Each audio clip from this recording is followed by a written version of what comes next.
Okay, beta. So we were talking about the dimensions of pelvic outlet, isn't it? So the anterior, posterior, transverse, and oblique. Hope you understood all these dimensions. Yes, Hmm. everybody? Okay. Hmm. So now let us continue. Now, based on the different shapes of pelvic inlet, so we have different types of pelvis. Okay. I hope you understand the meaning of inlet, cavity, and outlet. Okay. At the plane of pelvic brim, okay, that round area where sacral promontory and iliopubic eminence, this whole thing is the pelvic brim. Sacral promontory, iliopubic eminence, pubic symphysis. Iliopubic eminence, again back to sacral promontory. Whole thing is pelvic brim. Okay, so there if you just see, that is the pelvic inlet. Okay, based on the shapes we are just checking at the pelvic inlet, and based on that we will see different types of pelvis are there. So what are those? Gynecoid. The shape of that pelvic inlet will be round. Of course, pictures are there, beta. I'll show you. See different types. See, gynecoid looks like this. Okay. See, it is something like round. Okay. This is gynecoid. Okay. So gynecoid is round shape. Okay. So the typical female pelvis found in 50% of women. Okay. So this looks like this. Just look at this. So straight pelvic side walls with roomy pelvic cavity. Pelvic cavity is quite big. Okay, sacral curve is also deep behind. The sacral curve should be deep behind because it will be making the antero-posterior diameter wider, isn't it? And ischial spines are actually not prominent in case of females. And pubic arch. This is the pubic arch. Actually, in the first slide, pubic arch is very good. I'll show you. See, this area is pubic arch. This is the pubic arch. Okay, inverted V. Okay, this is pubic arch. So this pubic arch is quite wide in case of female pelvis. So which is called as gynecoid. Okay, so this type of pelvis is gynecoid. Okay, now when you observe, this is android. Android is male type of pelvis. It looks like, see, this is more or less round or oval, no? In the anterior aspect and posterior aspect, if you see. Whereas if you observe in case of males, it is heart shaped. Okay, android. Now, so see here. Now, before we go with that, see, I'll just take you to general. So, android pelvis is heart shaped. Anthropoid means monkeys, apes. Okay, there you will see the pelvis will be oval shaped, and flat pelvis.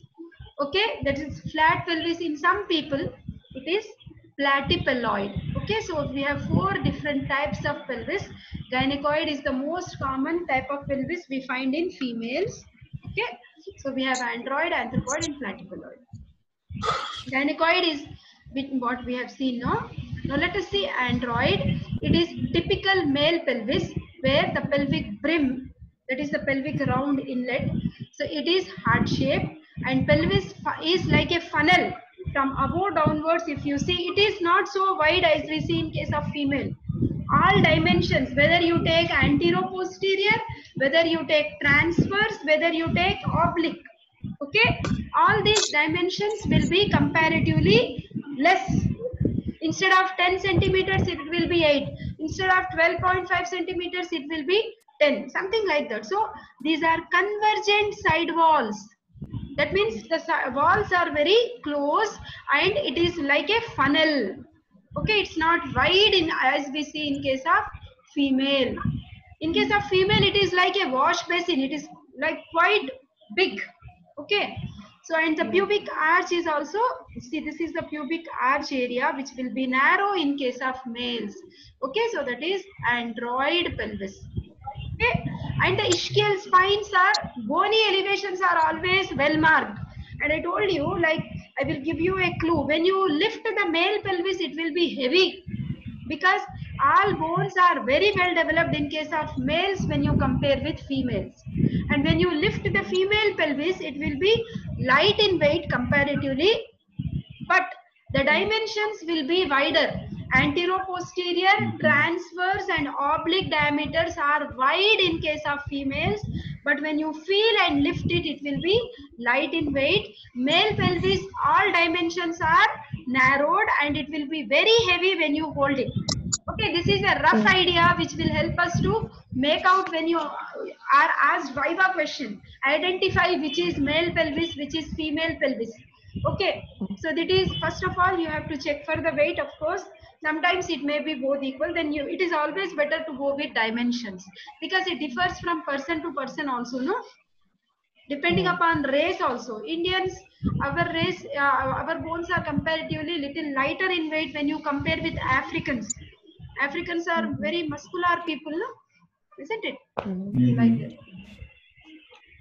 So that is android. Then we have anthropoid. Okay, anthropoid is, where do we find anthropoid? Is it monkey shapes? Apes and monkeys. Yeah, very good. Monkeys and apes. Okay. So here you will see antero-posterior diameter will be greater when you compare with transverse diameter. Okay, and the pelvic canal, the pelvic axis, the inlet will be long, narrow, and the sacrum also will be long. Okay, and straight pelvic side walls. Platypelloid is flat pelvis. Okay, it is found in like around 3% of females, and the pelvic brim, if you check, the transverse diameter will be much greater when you compare with antero-posterior diameter. Overall, that pelvic brim, it looks as though it is kidney shaped. Okay, so this is the pelvic brim, no? So it looks as though it is kidney shaped. Okay, so that is flat. Then sacral promontory, I told you it should be deep, isn't it?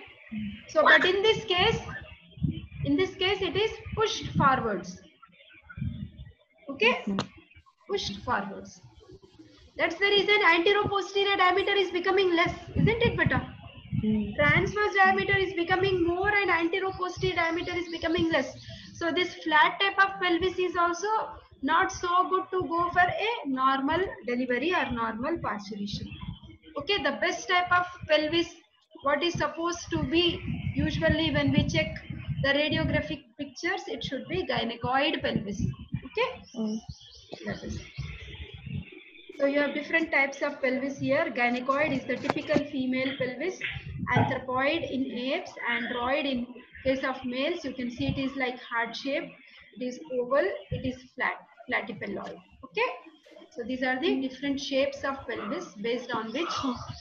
Then again, according to the measurement of pelvic inlet, that is the pelvic brim. So if antero-posterior diameter is long, then you call it as dolichopelvic. Then if transverse dimension is long by 1 centimeters, when you compare with normal dimensions, then you call it as mesatipelvic. If transverse dimension is longer, more than 1 to 3 centimeters, then it is brachypelvic. If transverse is long, more than 3 centimeters, then you call it as brachypelvic. Okay, so this is the measurement what we are taking at the pelvic inlet. Okay, different types of pelvis we come across when we just look into the sonographic pictures and based on which we can classify. Okay, now this is the common question which will be asked in your Viva. What are the differences between female and male pelvis? Okay, so general structure, female pelvis will be light and thin, whereas male pelvis will be heavy and bones will be thicker. False pelvis or the greater pelvis will be shallow and here it will be deep. Okay, ये ऊपर थोड़ा ही रहता बेटा है, मगर ये अंदर मतलब if you measure from here till here it will be deep. Then pelvic inlet, when you pass your hand, I have shown you that plane. Okay, here also I can show you. This area is pelvic inlet. This whole thing is pelvic inlet. You can pass your hand and check. Okay, up to this much it will go. Pelvic inlet. This much. Hand will go till the head has to come out. Okay. Okay, that is the pelvic inlet. Okay, pelvic cavity. Sorry. So you are finding a larger and more oval and smaller and heart shape. Acetabulum. Which is acetabulum? Can you see acetabulum here? Okay. So acetabulum is small in case of female and it is facing anteriorly. and it is large and faces laterally in case of males. This is obturator foramen, isn't it? Can you see? The obturator foramen is oval in case of female and it is round in case of male. So the one which I am holding in my hand, actually the weight of bone is also very light and it looks oval only. It's not round, isn't it? So it looks like it is a female bone. Okay. Then this is the pubic arch, no? Pubic arch is, I told you the angle will be wider, no? Greater than 90 degrees you see in case of females and less than 90 degrees in case of males. So this slide is very, very important. Sometimes it may come as 5 marks question or 3 marks question also. Okay, differences between female and male pelvis. So many more differences are there, but basically at least this slide you should know, which I have taken from BDC. Ma'am, what is this pubic arch, ma'am? Like it is below pubic symphysis? Below pubic, that means an angulation which you see between the right ischiopubic ramus and left ischiopubic ramus. Whatever angulation is formed is the pubic arch. Okay. It is wider in case of females because pelvic outlet should be wide, no? Head of the baby should come out. Okay, whereas it is narrow in case of females. Sorry, in case of males. Okay. Now other differences if we can remember. Okay, pelvic bone is heavier in case of males and lighter in case of females. Muscular impressions. Suppose this is hip bone, no? See, what is this surface? Gluteal surface of the ilium. Here you will see, and here also muscular elevations are not prominent. Of course, this is female bone only. Okay, that means we have lines. No, you remember gluteal lines, anterior gluteal line, posterior gluteal line, inferior gluteal line. Okay, those muscle impressions will be prominent actually in case of males and they are less prominent in females. Okay, and iliac fossa more concave in males. It is shallow in case of females. Anterior superior iliac spine is interned. It goes inside in case of males and it is straight in case of males. Okay. Then ischiopubic ramus. This is the ischiopubic ramus. Obviously it will be thick, everted. That means out. And because here it gives attachment to the penis. Penis. Okay, and it is thin and not everted. Acetabular cavity is large in case of males and small in case of females. Okay, transverse diameter of acetabulum and distance from symphysial. Ischiopubic rama gives attachment to what, ma'am? Penis. Okay. Bulb of penis. The starting point of penis. Okay. You remember bulbous spongiosis? Yes, muscle. Okay, the fibers take attachment here. Perineal membrane. You remember? They give the posterior fibers, they get attached to perineal membrane. Here only that perineal membrane will be. Okay.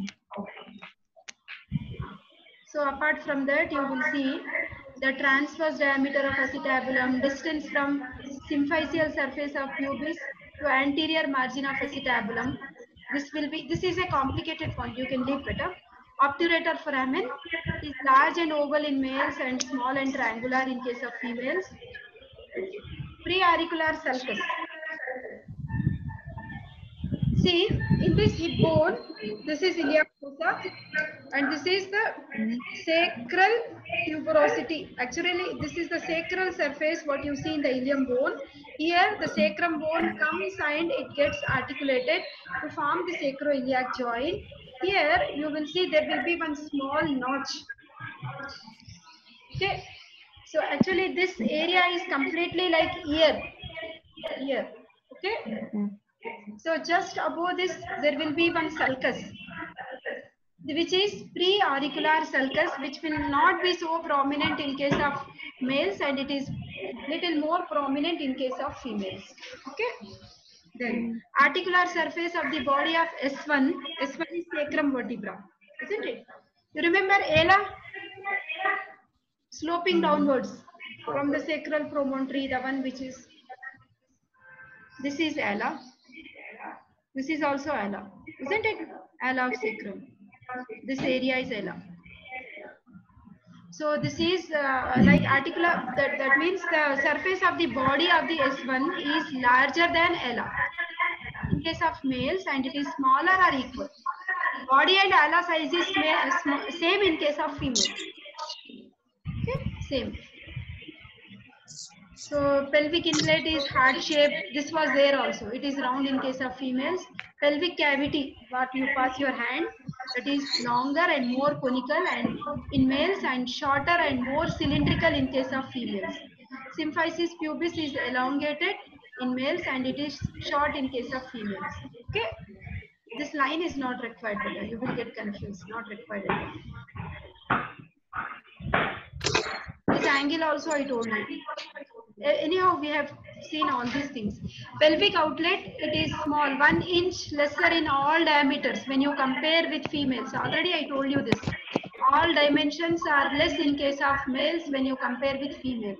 Subpubic angle is also less in case of males. It is 50 to 60 degrees. And in case of females, it is 80 to 90 degrees. Greater sciatic notch depth is less in males and it is more deep in case of females. This is the ischial spine which is broken in my bone. It is interned in males and it is outwards because it will give more room if it is outwards, no? It is outturned in case of males. Sorry, females. Because it should make the pelvic outlet more roomy, so that head of the baby can easily come out. Okay, so all these are differences. The sacral index, which this I told you when I was discussing the sacrum bone.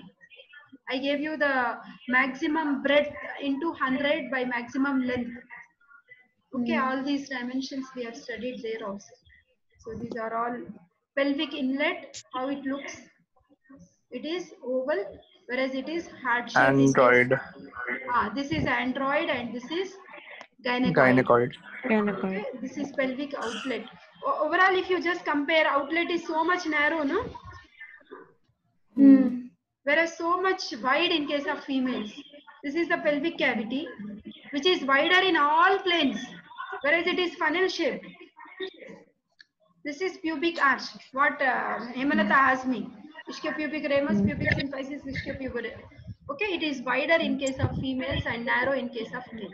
Okay. So now we have so many deviations in this pelvic cavity. It may be by birth itself, congenital, or narrow pelvis, or it may be flat. In females also it may be funnel shape. It may be all dimensions may be compressed from all directions, assimilation, rickets, rachitic. That means vitamin D deficiency is distorting the shape of pelvis.